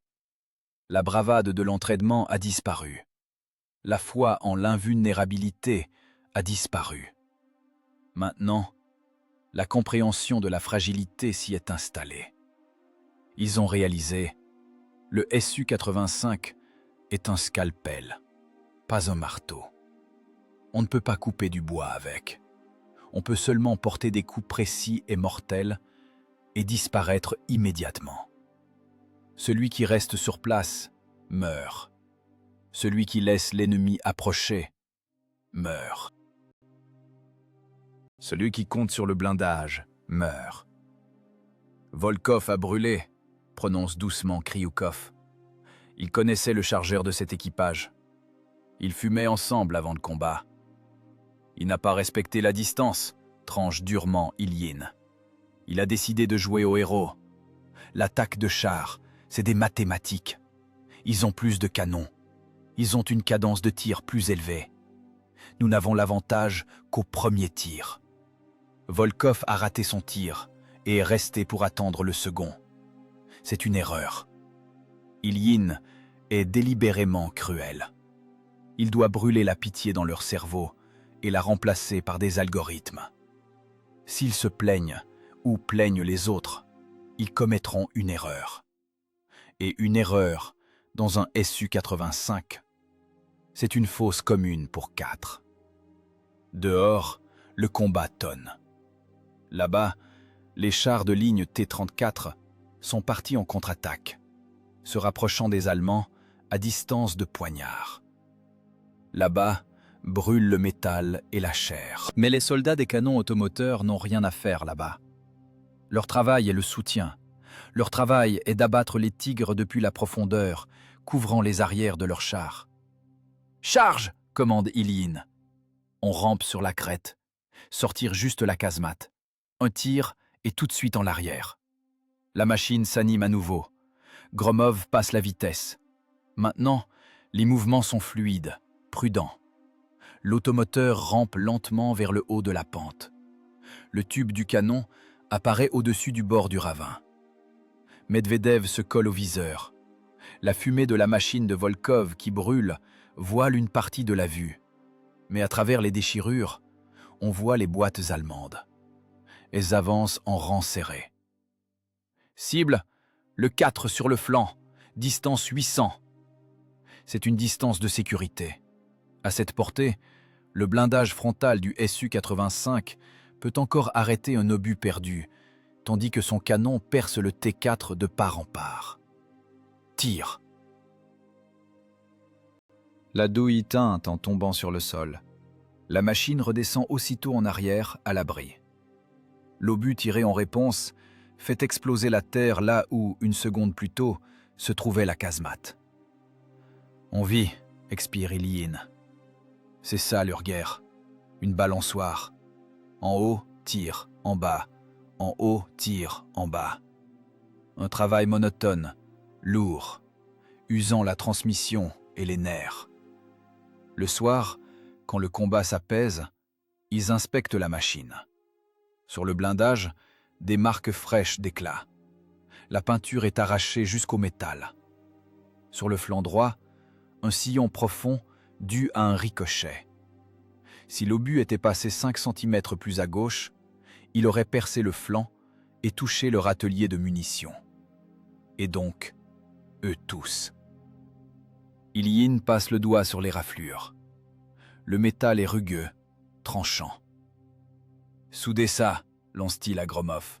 « Et resserrez les chenilles. Demain, retour au champ. » La leçon est apprise. Le prix de l'erreur est mesuré en litres de sang et en kilogrammes de fer brûlé. Le soldat d'automoteur est vivant tant qu'il est plus rusé, plus rapide et plus prudent que l'ennemi. L'héroïsme ici n'est pas de mourir debout de toute sa taille. L'héroïsme est de tuer l'ennemi et de revenir pour en tuer un autre. Ils ont survécu aujourd'hui parce qu'ils ont reculé. Dans le règlement, le mot « retraite » n'existe pas. Il y a « changement de position ». Mais l'essence est la même. Ils ont échangé du territoire contre du temps. Du temps pour recharger, du temps pour vivre. Dans l'obscurité, l'automoteur ressemble à une énorme bête endormie. Mais l'équipage le sait, c'est juste du fer. Du fer froid et indifférent, qui les protège exactement autant qu'ils savent le piloter. Et pas un millimètre de plus. Octobre 1943, le fleuve Dniepr. Ce n'est plus un objet géographique. C'est une frontière séparant les vivants des morts. Largeur de l'obstacle aquatique. 700 mètres d'une eau glacée, couleur de plomb, qui bouillonne sous les explosions d'artillerie. L'artillerie allemande a réglé son tir sur chaque mètre carré de la traversée. L'air tremble du hurlement continu des obus et du sifflement des éclats. Ici, il n'y a ni arrière, ni front. Il n'y a qu'une étroite bande de tabliers en bois se balançant sur les vagues et une rive qu'il faut atteindre en rampant. Les sapeurs, ces hommes noirs de travail et de froid, accomplissent l'imposition. Ils tiennent le pont de ponton littéralement sur leurs épaules. Le pont est vivant. Il se tord comme un serpent sous les coups du courant et des ondes de choc. Les pontons sont percés, l'eau s'y engouffre, les pompes ne suffisent pas, mais la traversée doit fonctionner. L'armée a besoin d'une tête de pont sur la rive droite. L'armée a besoin de technique. L'installation automotrice Su-85 du premier lieutenant Ilyin s'approche du bord de l'eau. 27 tonnes de fer contre une construction en bois instable. La physique ici travaille contre eux. Le centre de gravité de l'automoteur est décalé vers l'avant à cause du canon massif et de la casemate. Cela crée une charge colossale sur la partie avant du ponton. Si le pont tangue, si le conducteur donne un coup de levier, si une poutre du tablier craque, la machine piquera du nez et ira au fond comme une pierre. « Écoutille ouverte !» ordonne Ilyin. C'est une règle écrite avec du sang. Si la machine tombe à l'eau, écoutille fermée, l'équipage est condamné. La pression de l'eau plaquera les trappes si fort qu'aucune force ne pourra les ouvrir. Les hommes auront quelques minutes dans une poche d'air avant que l'eau ne remplisse leurs poumons. La mort dans l'obscurité totale et le froid. C'est pourquoi les écoutilles sont ouvertes, malgré le tir de mortier. Un éclat dans la tête, c'est une mort instantanée. La noyade dans un char, c'est une longue agonie. Gromov, le mécanicien conducteur, regarde par l'étroite fente de l'épiscope. Il ne voit pas le fleuve. Il ne voit que les planches mouillées du tablier qui fuient vers l'avant. Ses mains sur les leviers sont blanches de tension. Il ne doit pas accélérer. Les chenilles arracheraient le tablier. Il ne doit pas freiner. Le ponton s'enfoncerait sous l'eau par inertie. Il doit maintenir un rythme de mouvement régulier, tendu comme une corde. La machine s'engage sur le pont. Les pontons s'affaissent, l'eau submerge les planches. L'automoteur avance comme sur un matelas d'eau. Il tangue de gauche à droite. L'amplitude des oscillations augmente. Gromov rattrape la machine par des mouvements microscopiques des embrayages. C'est une danse de funambule, sauf qu'à la place d'une perche, il a une boîte en acier de 27 tonnes. Derrière, à un intervalle de 50 mètres, suit l'automoteur suivant. Numéro de bord 312. Commandant, lieutenant Sokolov. Ils ont étudié ensemble à Koubinka. Ils ont bu de l'alcool pur ensemble après le premier combat. Krioukov, le chargeur d'Ilyin, se retourne, sorti par l'écoutille. Il voit le long canon du 312 osciller voracement au-dessus de l'eau. Soudain, le hurlement s'intensifie. Un son de haute tonalité, virant au crissement. Explosion. Une fontaine d'eau haute comme un immeuble de 5 étages se dresse juste devant la machine de Sokolov. Le ponton sur lequel se trouvait l'automoteur est projeté en l'air. Le tablier de bois vole en éclats. Les liaisons entre les sections du pont cèdent avec un craquement sec, semblable à des coups de feu. Krioukov voit une image terrible.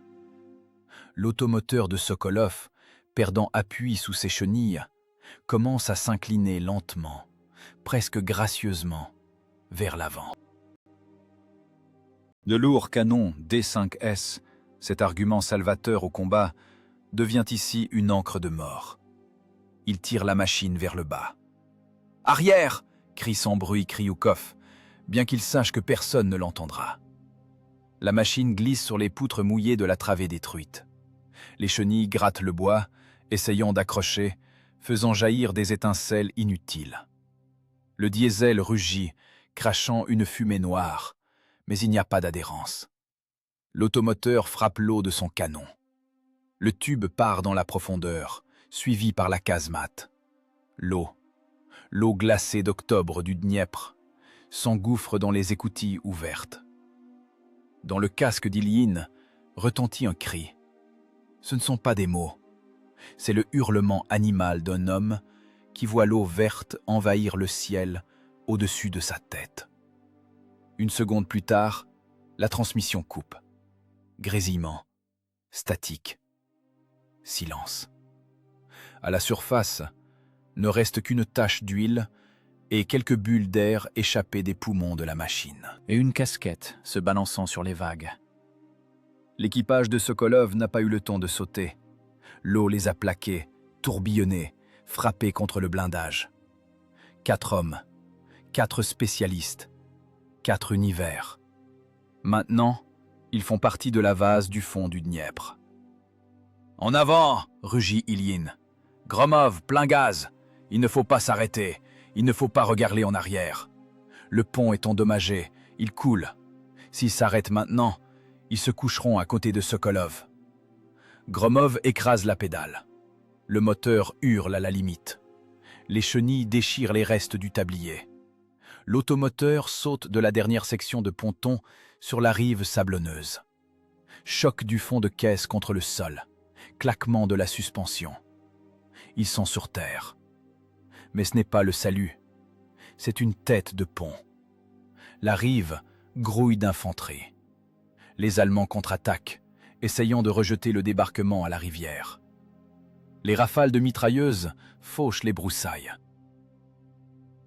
Les obus de mortier éclatent à 10 mètres. Ilyine fait pivoter la machine. Dans ses yeux, pas de larmes. Les tankistes ne pleurent pas les morts au combat. C'est une superstition. Mais maintenant, bouillonne en lui une rage froide et blanche.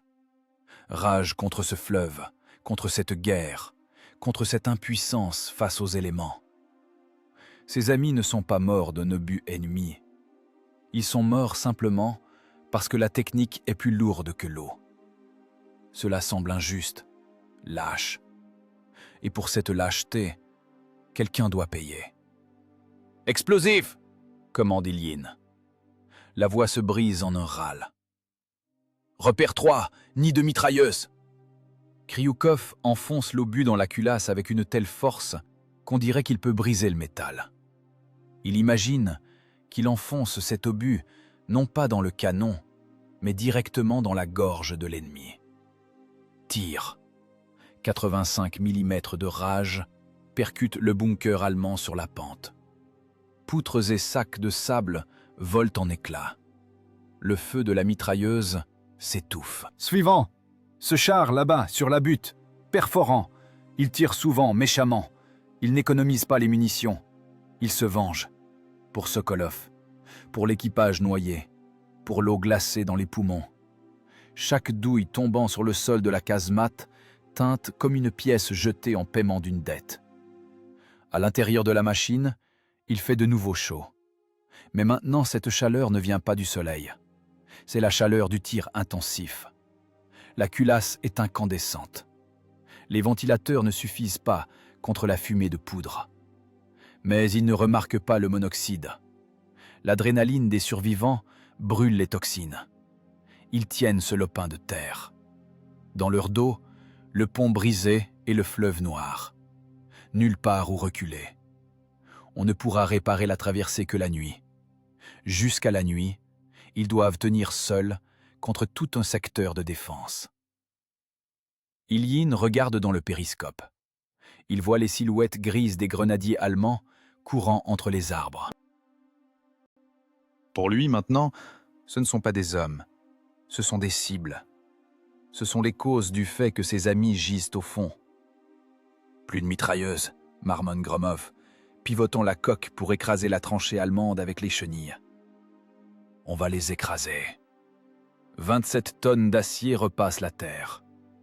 Le craquement des os et des armes se perd dans le cliquetis des patins. C'est un travail sale, effrayant. Mais aujourd'hui, ils le font avec un zèle particulier. Vers le soir, le combat s'apaise. Sur la tête de pont brûlent plusieurs chars et blindés de transport allemands. Le Su-85 se tient au bord de l'eau, tourné de face vers l'ennemi. Moteur coupé. Le métal qui refroidit claque dans le silence. L'équipage sort sur le blindage. Il fume en regardant l'eau. Le fleuve coule toujours de même, indifférent et sombre. Il a englouti des tonnes d'acier et de chair, mais n'a même pas ralenti sa course. Krioukov sort une flasque d'alcool. Il prend une gorgée sans grimacer et l'attend au commandant. Ilyine boit. L'alcool brûle la gorge, mais ne réchauffe pas l'âme. « À leur mémoire », dit-il sourdement. Il ne parle pas d'héroïsme. Il pense à comment ils vont sortir le 312 après la victoire. Avec des câbles, des tracteurs. Ils découperont les plaques de blindage au chalumeau pour sortir ce qu'il reste des gars. Ce sera pour plus tard. Mais pour l'instant, ils sont vivants. Mouillés, sales, sourds, mais vivants. Et leur machine est vivante. Elle les a sortis de l'eau et du feu. La nuit descend sur le Dniepr. De l'autre côté du fleuve, sur la rive gauche, s'allument les éclairs de notre artillerie. Demain, de nouveaux chars traverseront vers cette tête de pont. Demain, la guerre continuera. Mais pour l'équipage d'Ilyine, ce jour restera à jamais le jour où l'eau s'est avérée plus effrayante que le feu. 2000 kilomètres. C'est ce qu'ont avalé les chenilles de leur Su-85 depuis les rives du Dniepr jusqu'aux frontières de la Prusse orientale. Ce n'est pas juste une distance sur la carte. C'est une distance mesurée en heures moteurs, en gazole brûlé et en morts étrangères. À l'automne 1944, la machine du premier lieutenant Ilyine ressemble à un vieux combattant couvert de cicatrices. La peinture d'usine s'est effacée depuis longtemps, cédant la place à des couches de boue, de suie et de chaux hivernal qu'on a appliquées et lavées plusieurs fois. Sur la plaque frontale, des bosses dues au ricochet. Ce sont les traces du calibre 75 mm. Ces cas précis où l'angle d'inclinaison du blindage et la chance ont sauvé l'équipage d'une mort certaine. Les soudures ont craqué à plusieurs endroits sous les chocs constants et les vibrations. On les a ressoudées directement dans les ateliers de campagne, laissant des cicatrices grossières et laides sur le corps de l'automoteur. Le diesel V2 fume plus que d'habitude. Les segments sont usés, ils bouffent de l'huile par seau. La pression dans le système chute, mais le cœur de la machine continue de battre. La suspension s'est affaissée définitivement. Les ressorts avant, surchargés par le poids du canon, ont perdu leur élasticité. Et maintenant, sur les bosses, l'automoteur tape du fond contre le sol avec un son sourd et douloureux. Mais le changement le plus important, c'est le canon. Ilyine passe la main sur le long tube du D5S. La peinture dessus s'est écaillée à cause des changements de température. Sur le canon, des étoiles sont peintes à la peinture blanche. 15 étoiles. Ce n'est pas de la vantardise, c'est la stricte comptabilité de la guerre. Le compte de fer. 5 tigres, 3 panthères. Le reste, des T4, des canons d'assaut et des blindés de transport. Derrière chaque étoile se cache un épisode concret. Embuscade en forêt, duel au carrefour, tir à bout portant dans le brouillard. Le canal du canon est usé. Les rayures se sont effacées à force de centaines d'obus perforants et explosifs passés à travers. La précision au combat a chuté. Maintenant, pour toucher un point faible d'un char ennemi à 1 km, le tireur Medvedev doit faire des corrections non seulement pour le vent, mais aussi pour la fatigue du canon. L'obus commence à flotter. La dispersion a augmenté, constate sèchement Medvedev dans le journal des actions de combat. Mais pas le temps de changer le canon. L'offensive n'attend pas. Rassemblement du régiment. Un champ quelque part en Pologne. Une argile grasse et grise claque sous les bottes. Une petite pluie désagréable bruine, lavant la poussière des visages fatigués. Le commandant du régiment, un colonel aux bras bandés, marche le long de la ligne de machines. Il en reste peu. De ceux qui ont commencé la route près de Koursk, il ne reste que des unités. La plupart des automoteurs ont brûlé, ont sauté sur des mines ou ont été mis à la ferraille à cause de dommages incompatibles avec la réparation. Le parc de machines s'est renouvelé déjà 3 fois. Mais l'équipage d'Ilyine se tient dans la même composition. C'est une anomalie statistique, une erreur dans l'équation de la mort. Ilyine jette un coup d'œil au sien. Le mécanicien conducteur Gromov, il n'a que 22 ans, mais il en paraît 40. Des rides profondes ont creusé son front. Dans les cheveux qui s'échappent du casque, une épaisse canicie. Les mains posées sur les coutures du pantalon tremblotent. C'est professionnel. Le tremblement dû à la vibration constante des leviers. Il a cessé de sourire dès 40 proies. Il est devenu une partie de la transmission. Le tireur Medvedev. Ancien étudiant en mathématiques. Maintenant, il a le regard d'un homme qui a vu dans l'optique des corps humains volés en morceaux. Il est presque aveugle à force de tension constante des yeux. Il plisse les yeux, même par temps couvert. Son épaule droite est plus basse que la gauche, habitude de se voûter sur le viseur. Le chargeur Kryukov, un colosse. Mais maintenant il a maigri. Les pommettes sont tendues par une peau jaune. La colonne vertébrale est déformée à force de trimballer des lingots de 16 kilos dans une posture étroite et recroquevillée. Il tousse. Bronchite chronique, due au gaz de poudre incrusté dans les poumons pour toujours. Ils sont vivants. C'est la récompense principale. Les médailles que remet maintenant le colonel sont juste des morceaux de métal sur des rubans colorés. Étoile rouge, ordre de la guerre patriotique, médaille pour le courage. Il les accepte avec des visages de pierre. « Je sers l'Union soviétique !» râle Ilyine quand le colonel accroche l'ordre à sa vareuse huileuse. Le colonel attarde son regard sur l'équipage. Il comprend. Il sait que la durée de vie moyenne d'un soldat d'automoteur en phase active d'offensive est de 3 attaques. Ces 4-là ont survécu à 300 attaques. Ils ont appris à sentir le danger avec leur peau. Ils ont appris à entendre le son d'un obus en vol et à déterminer le calibre à l'oreille. Ils ont appris à fusionner avec la machine en un organisme unique. C'est une symbiose née de la peur et de la nécessité. La machine les protégeait par son blindage, ils protégeaient la machine par la ruse. La cérémonie se termine vite. L'aviation allemande peut surgir à tout moment. On rompt les rangs. L'équipage retourne à son Su-85. Il ne parle pas des récompenses. Il parle boulot. Un patin sur la chenille gauche est fissuré, informe prosaïquement Gromov en allumant une cigarette. L'axe sort. Faut changer, sinon on déchenille en marche. Les filtres sont bouchés, ajoute Kryukov. Y a pas de tirage. Le moteur étouffe. On nettoiera, acquiesce Ilyine. C'est la routine. L'héroïsme ici, ce n'est pas se jeter sur une embrasure. L'héroïsme, c'est chaque jour, dans la boue et le froid, entretenir un mécanisme de 27 tonnes pour qu'il ne lâche pas à la seconde décisive. C'est le remplacement des galets sous un tir de mortier. C'est le plein de carburant avec des seaux quand le camion-citerne a brûlé.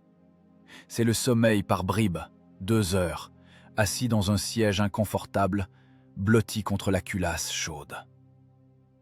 Il s'assoit sur le blindage. La pluie redouble. Ilyin regarde vers l'ouest.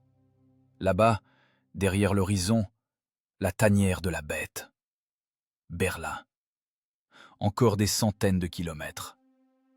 L'automoteur refroidit, émettant des bruits habituels. Il est fatigué lui aussi. La ressource moteur est consommée à 120%. Le métal de la coque est fatigué. Des micro-fissures s'y sont accumulées à cause des chocs et des ondes de choc. Les concepteurs donnaient à cette machine 6 mois de vie.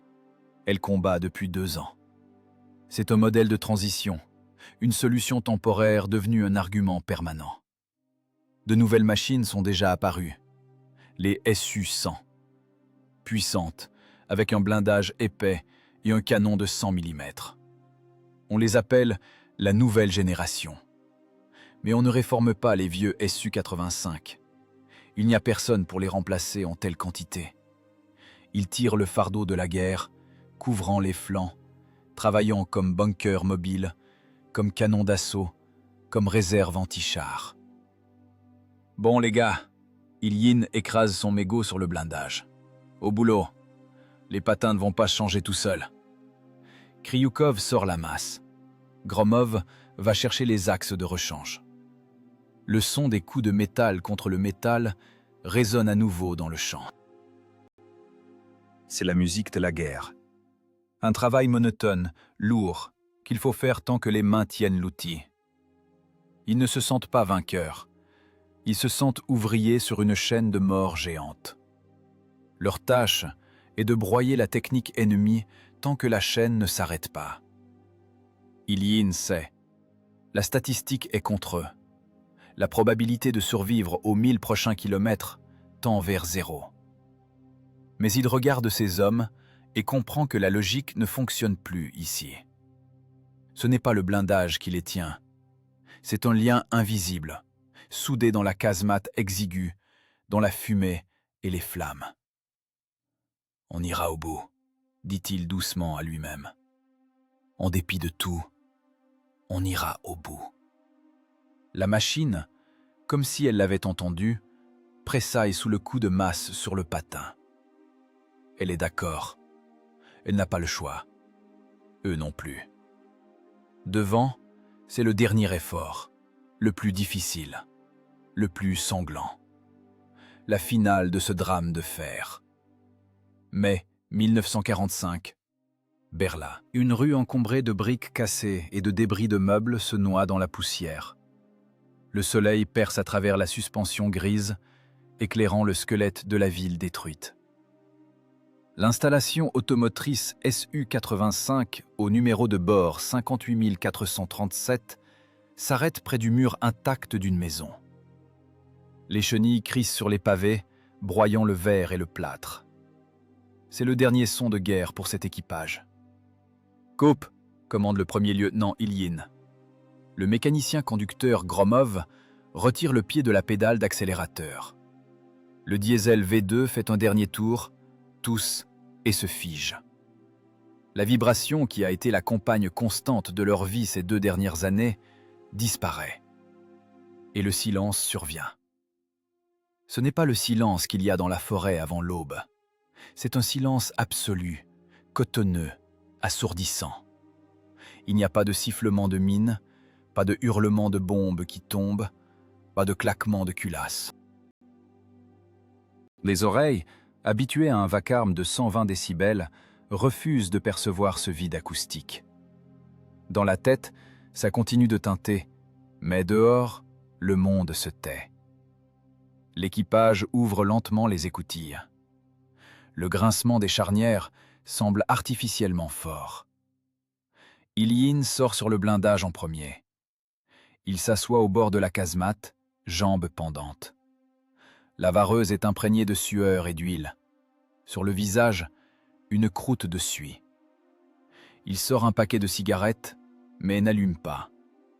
Il regarde juste ses mains. Elles ne tremblent plus. Les autres sortent à sa suite. Gromov, Medvedev, Kryukov. Ils ressemblent à des mineurs remontés du fond après une équipe infinie. Ils sont vieux. Pas sur le passeport, par les yeux. Ils n'ont pas 30 ans, mais leurs visages sont sillonnés de rides dans lesquelles la poussière de charbon de la guerre s'est incrustée pour toujours. Ils descendent à terre. Les pieds marchent sur les pavés berlinois avec incertitude. La terre ne tangue pas, ne vibre pas. C'est étrange. Tous les quatre se tournent vers la machine. Le Su-85 se tient là, légèrement incliné sur le flanc droit. La suspension à barre de torsion a définitivement lâché là au dernier kilomètre. Il a l'air effrayant.